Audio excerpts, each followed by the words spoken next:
మనకైతే box and బాక్స్‌లో అయితే మనకి ఇయర్ ఫోన్స్ 2 ఎక్స్ట్రా బడ్స్ అయితే మనకైతే ప్రొవైడ్ చేశాడు. ఈ బడ్స్‌కో మనకి ఇయర్ ఫోన్స్‌కైతే రైట్‌కి ఆర్ అనే సింబల్, లెఫ్ట్‌కి ఎల్ అనే సింబల్ అయితే ప్రొవైడ్ చేశాడు. ఏది చెవిలో పెట్టుకోవడానికి.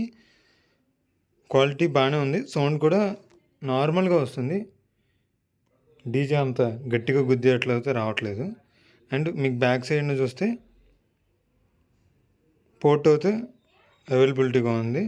సో అండ్ ఇట్లా తీసి పెడితే బెటర్‌గా ఆప్షన్‌గా ఉంది. బ్యాక్ సైడ్‌న వీక్‌గా ఉంది. Brand Zebronics rate 133 rupees.